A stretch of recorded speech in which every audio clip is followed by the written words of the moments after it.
Assalamualaikum warahmatullahi wabarakatuh. Waalaikumsalam Waalaikumsalam warahmatullahi warahmatullahi wabarakatuh. wabarakatuh. Kami dari kelompok 4 yang akan mendiskusikan tentang modul dan organisasi kurikulum. Yang pertama di sini modul kurikulum.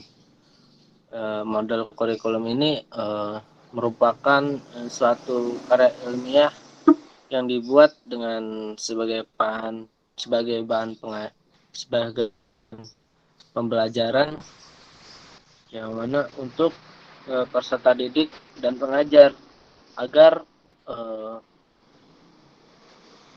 untuk menunjang ke pendidikan selanjutnya gitu. Baik, itu dari saya. Apakah dari teman ada masukan yang lain?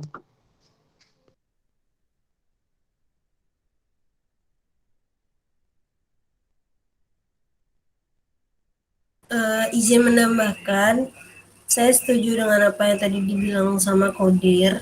Saya hanya melanjutkan ya, model konsep kurikulum merupakan model kurikulum yang tertentu yang dilahirkan dari suatu paham filsafat, psikologi, sosiologis, atau termasuk di dalamnya sistem politik serta epek tertentu, di mana perbedaan pandangan atas hakikat kehidupan dan manusia yang baik serta bagaimana mewujudkan akan melahirkan model pendidikan atau kurikulum yang berbeda pula.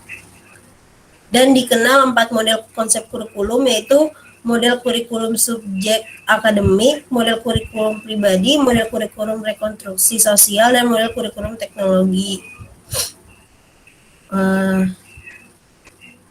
Terus model-model pengembangan kurikulum. Yang pertama itu ada model Rap-Tyler yang berdasarkan 4 dasar yang harus dijawab, di mana pertanyaan tersebut merupakan pilar-pilar bangunan kurikulum. Kemudian menentukan tujuan.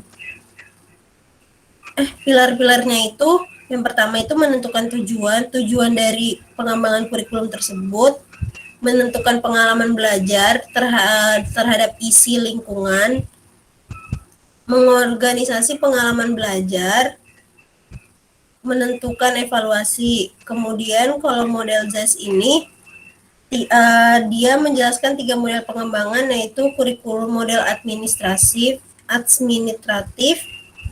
terus hasil kerja, hasil membentuk tim atau panitia pengarah, membentuk tim panitia kerja, hasil kerja dan tim atau panitia kerja, habis itu disebarluaskan. Kemudian ada model grassroots, kemudian ada model demonstrasi, dan model tabak. Mungkin segitu aja dari saya. Mungkin ada yang mau menambahkan. Izin Izin menambahkan, menambahkan dari pembicara sebelumnya, di sini tuh karakteristik model kurikulum ada 4 ya. Yang pertama itu kurikulum subjek akademik. Nah, itu model kurikulum yang bertujuan untuk mewariskan nilai-nilai dan ajaran-ajaran yang sudah dikembangkan oleh para ahli di masa lampau kepada generasi muda. Terus yang kedua ada kurikulum pribadi, itu model konsep yang didesain, dikembangkan untuk mengembangkan pribadi peserta didik secara optimal. Yang ketiga, kurikulum rekonstruksi sosial. Itu model kurikulum yang menekankan pentingnya pengembangan individu sebagai pribadi dan sebagai anggota masyarakat. Dan yang terakhir itu model teknologis. Kurikulum ini dikembangkan berdasarkan pada kerangka berpikir teknologis yang berbasis pada ilmu pengetahuan ilmiah. Mungkin cukup. izin menambahkan dari yang telah disampaikan oleh Esther. Model-model pengembangan kurikulum merupakan suatu alternatif prosedur dalam rangka mendesain, menerapkan, dan mengevaluasi suatu kurikulum. Oleh karena itu, model pengembangan kurikulum harus dapat menggambarkan suatu proses sistem perencanaan pembelajaran yang dapat memenuhi berbagai kebutuhan dan standar keberhasilan pendidikan.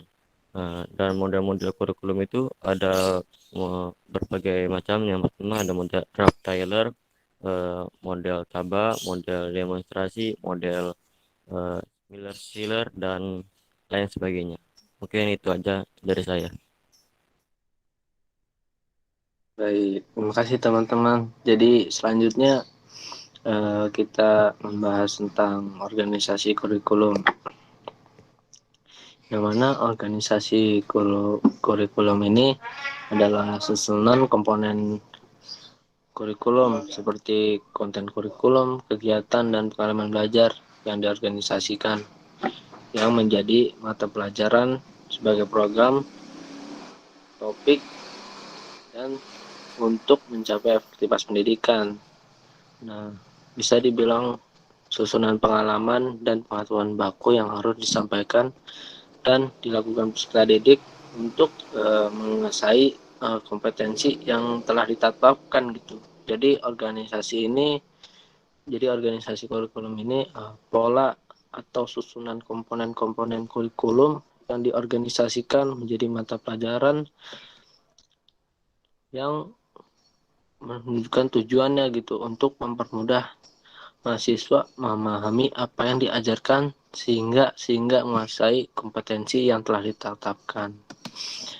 Jadi apakah ada teman-teman itu masukan dari lain? Sok enggak.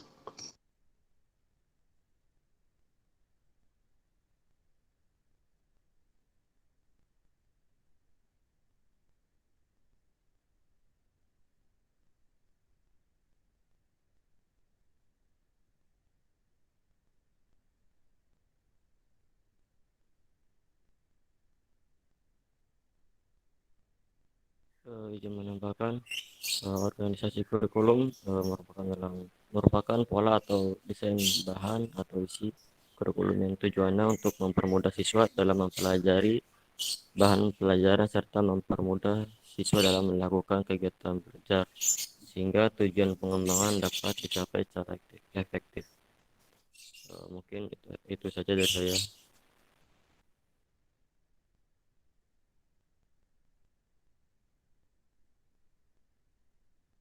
Saya setuju dengan pembicara sebelumnya. Eh, Model organisasi kurikulum kan juga apa ya? Dilihat dari organisasinya kan berarti kumpulan-kumpulan ya. Jadi lebih mudah aja untuk memahami pelajarannya juga.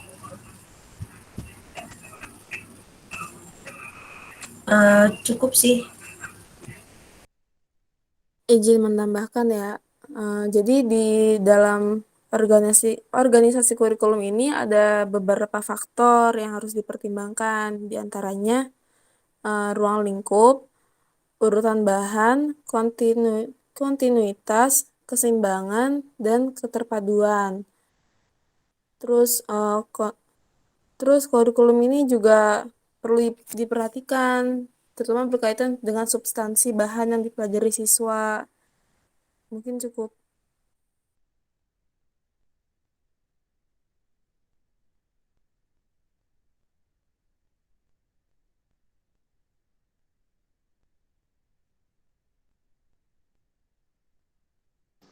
Baik, terima kasih teman-teman yang sudah menjelaskan secara mudah dan tepat.